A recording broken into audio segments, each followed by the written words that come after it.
Hello, every review, but it's going to be about two movies. I want to talk to you today about the movie Smile and the movie Barbarian, both from 2022. And I just watched these movies back to back last night, and pretty good movies, pretty good. Obviously, they're thriller horror, so there's a lot of horror supernatural elements in them, but also psychological thriller elements. Let me start by talking about Smile first. Smile is a movie basically that has an evil kind of like Joker spirit, and this spirit possesses people and basically gives them some type of hallucinations. Like, for example, they start seeing the traumatic experiences that they have had, and the way that this spirit possesses you is by watching somebody die, right? By and like you gotta watch them die like viciously. So the person can either commit suicide, which is the typical thing they do. The other person that uh, was formerly possessed by the spirit commits suicide, and when you see this, then you're possessed by the spirit, and you end up committing suicide in front of another person, and then that person will be possessed by the spirit, and it's like a cycle, kind of like that.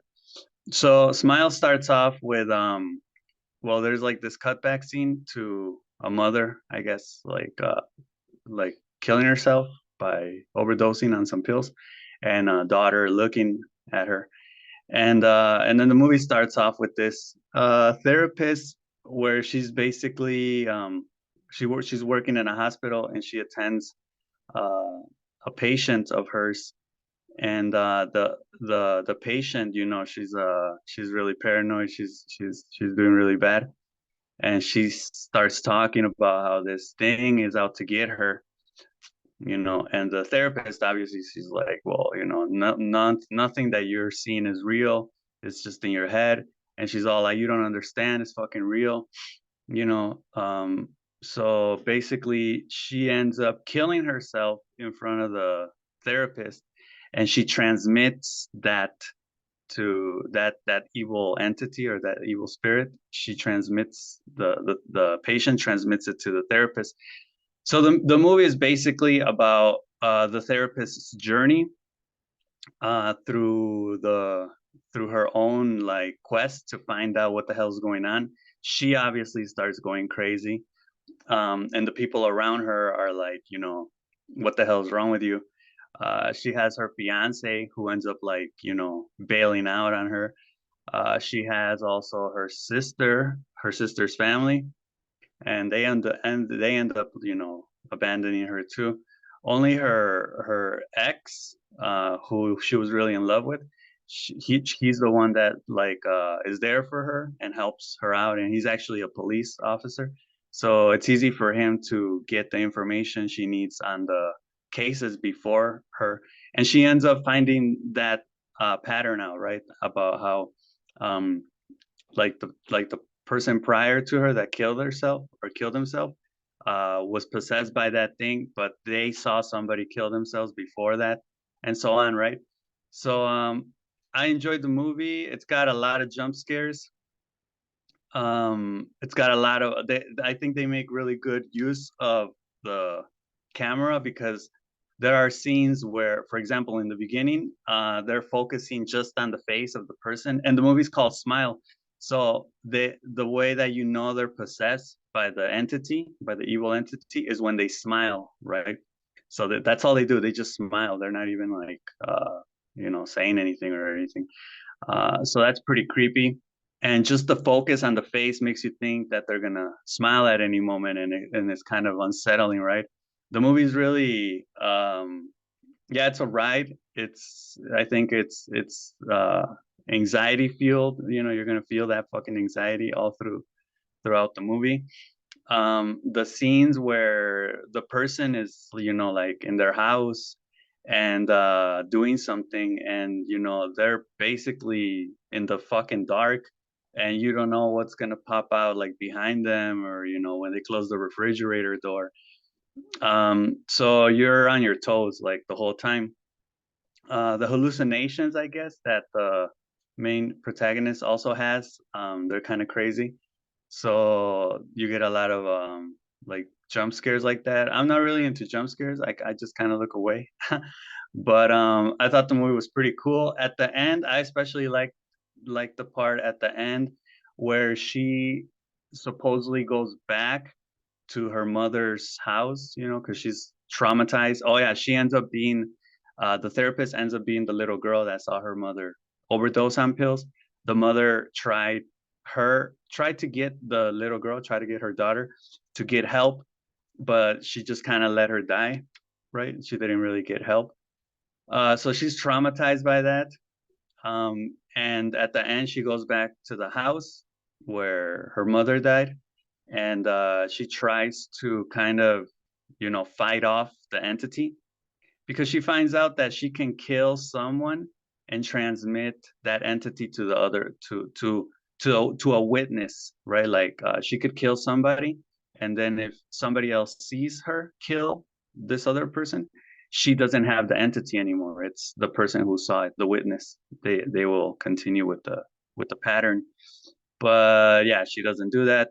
She doesn't really have a plan at any point in the fucking movie, which I thought was kind of weak. Like she should have, devised some type of plan. She just goes back to her mom's house and just kind of hangs out until the fucking, entity pops up, and she imagines that she burns the entity, right? It's this like big old fucking thing, like, long arm and legs, and it kind of looks like her mom. Not her mom, but like she's got like a woman's face, but it's fucking nasty. Um yeah, it's pretty fucking scary. And then she ends up like thinking she burns the entity, uh and she thinks she's safe, but she's really not. At the end, the entity possesses her. The ex ends up, arriving at the place to kind of save her, and she sets herself on fire, and the husband and the ex sees this. So now, you could draw the conclusion that he's now going to have that entity with him, right? So at the end, the bad guy wins, right? And that's, you don't really get that a lot. You get kind of like the person um that's like, fighting or whatever, struggling, they end up winning. She ends up dying. So I thought that was cool. That's, you don't really see that a lot in movies nowadays. But yeah, that movie is a trip, recommended. And then the other movie I watched is called Barbarian. So Barbarian is also horror thriller. This movie, I think, I really liked it also because you don't really know where it's gonna go. I mean, from I didn't know where it was gonna go from the beginning. There's this chick. She arrives at this house like in the middle of the night. It's stormy. It's raining, and she ends up finding out that the place where she's staying, which is an Airbnb, there's already a guy there, right? So you end up thinking like the guy's a bad guy, you know, and it's just like this weird and awkward interaction between both of them. Like they, like, she doesn't really trust him. She doesn't know what to do. She wants to go to a hotel, right? Because they got mixed up with the Airbnb thing. The guy's kind of like, just hang out, drink some wine with me. He ends up like really hitting it off. They end up hitting it off, but you think that he's bad. So he might just, be setting her up. Uh, it turns out that he's not bad, because they end up, this thing ends up, there's also another thing in this movie. The thing ends up killing this guy. I think this movie was like, mm, probably more unsettling as I think about it more. Because yeah, you don't really know where it's gonna take you, right? Like the movie starts off with the house. Um, like the opening screen, the opening title, like Barbarian, actually pops up after she walks into the house. So, you know, it has to do something with the house. And yeah, like in the middle of the night, when she's staying there, like the door suddenly opens, a door suddenly closes, but nothing else, right? And then what ends up happening is that the chick ends up getting herself like trapped in the basement, and she finds like this secret door that leads to like a to like a to like a to like another room, right? And at the end of that room, there's another room where you just have like a bed, a bucket, and a camera, right? So you know, like, you know, probably like bad shit was going on there. Uh, and then, you know, she tells the guy about this, you know, and then the guy's like, let me check it out. And she's like, hell no, I'm getting the fuck out of here, which she should have done right away. But the guy, you know, he wants to know what that is. So he ends up like going down there by himself. And then she kind of likes him. They kind of like each other. So she doesn't want to really leave. So then she goes to check on him, and she finds out that he's not in that room at the end of that other room, right? And then there's another door, right? So that's where it gets crazy. Like you just like you're so tense the whole time because like one room leads to another room, leads to another fucking passageway, and you're just like, where the hell is all this going? And you think that like in each new room there's gonna be like something, right? So that yeah, because it's like dark, you don't know what the fuck is in there. There's nothing in there until they end up until she ends up finding out that there was another door at the end of that room, um, right next to the room that had the bed, the bucket, and the camera, and that door leads downstairs to like a fucking, you know, there's stairs. It's like all cement, and she hears the guy asking for help, right? Like very faintly, like very far away. She hears him, and she goes down there to see what the fuck's going on, and then she finds him, and then the guy's like, "We got to get the fuck out of here." And then she's like, "Yeah, let's go." But they each want to go like a separate way, you know? So they end up like fucking fighting. And then this thing pops up, which I guess is called she's called the mother, like this tall thing, nasty looking, also, you know, titties hanging out and shit. And she's like, she just slams the dude's head, you know, she ends up killing the dude. And then it cuts to this other scene of this guy who's like a piece of shit. He's getting charged for rape, and you know he's like a fucking, yeah, like an asshole, I guess. And he, like, you know, long story short, with his fucking story, he ends up staying there at that house, and he sees that like there's still people's things there. He ends up going into the basement, going into the hidden room, going down the stairs. He ends up getting trapped there, and he finds the girl, right? So I guess I thought the girl had died after that the mother hit the guy's head into the wall, but she's alive, and she just tells the other dude like, you gotta shut the fuck up, like, you know, this bitch is trying to like feed us, and she's trying to make us, you know, she's trying to treat us like we're babies and shit. So she's like trying to milk them and everything, and cuddling them like if they were babies. But the guy is not having it, right? Like the girl just goes with it because she wants to survive, but the guy's like, hell no, man, I'm not gonna deal with that bullshit. So the mother takes the guy, and you know she basically forces him well, she like breastfeeds him forcibly, and the girl ends up like escaping, but then she, you know, this bum who's like out in the street, who we saw earlier in the movie, she ends up running into him, and the bum's like, yeah, bro, like this fucking bitch, like who's in there, like, you know, don't go in that house, bro.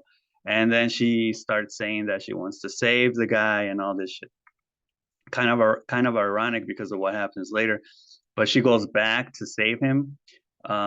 She hits the mother with her truck, and she like basically nails her to the house. She thinks she kills her. She thinks she kills the mother. and then she goes back for the guy. She gets the guy, but but it's funny because the guy had a gun. So then like when they meet down there in that like dungeon place, he shoots her because he thinks that the girl's the mother. Yeah, so then he's like, I'm sorry. And then they get out of there. They go to where the bum is. They're hanging out with the bum, and they're all like, the bum's all like, yeah, you're safe here. And then fucking the mother ends up getting there, and she fucking just rips the bum's arm off, kills the bum. They go off running. They go on top of this like water tower or some shit. And yeah, like the mother's after them the whole time. Um, and then the guy is like, bro, like I need to save myself. So he ends up, like the piece of shit asshole that he is, he ends up throwing, the shot girl, the girl that he shot, he ends up throwing her off the fucking like water tower thing. And the mother obviously, like, because she thinks that that's like her baby. Later we find out that she's a product of this guy who would take girls and rape them and make them like have babies there, who lived there before, like in the 70s. Like it's all his fault. And the mother's a product of like all of this like incest relationships going on. And yeah, so the mother, like goes after the girl, that is falling off the water tower thing. And he saves. Well, she lands on top of the girl. I don't know how she does that, but the guy goes off the water tower, right? Like he steps off, and then he's like, how are you two, like, is the mother dead or what? And then the girl ends up still being alive. So he's like, bro, I'm sorry, I'm sorry. It's like, bro, this asshole shot her. This asshole threw her off the water tower, and he's still like, oh, I'm sorry, I'm sorry. Let's go. Like, I'll get you safe. So then obviously the mother wakes up and fucking kills the dude. And then the mother is like all kind to the to the girl, trying to get her to like, come back to the house with her. She's obviously injured from her gunshot wound. The gun's still there. So yeah, she takes the gun, and then he just like aims it at the mother's face. And for a moment you think she has like compassion for her, for this monster. But then yeah, like you just hear the gunshot, and then the movie ends. And then the credit scenes, it kind of alternates from the credit scenes to like her walking like through the street.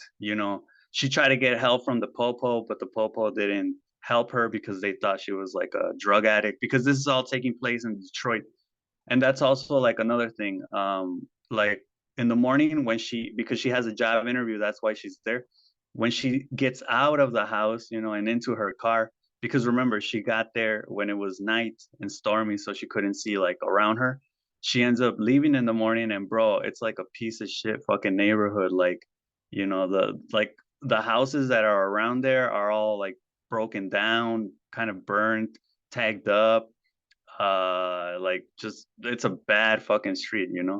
She has an interview with the girl, with another girl too. And she asks her like, where are you staying? And she tells her, and she's like, bro, you don't want to be there, like, that, she doesn't say why, but obviously you know it's implied that that neighborhood's bad. um yeah, so that movie, I thought the whole mother thing, I thought was like disturbing, right? Like this fucking thing that is just their product of all this like rape and kidnapping for years, for like 40 years or some shit like that. It kind of reminds me of like Frankenstein's monster, like where the mother is not, you know, it's hard to say that these people or these monsters are monsters consciously, or with pure evil intent. They're obviously product of fucked up circumstances and context, so you can't really blame them uh, but at the same time, yeah, they don't know any better, so they just fucking kill or whatever. um yeah, so great movies, both of them. I recommend them. um don't watch them in the dark. Don't watch them alone, obviously. And yeah, so if you got anything to say, leave it in the comments, and I'll see you all next time.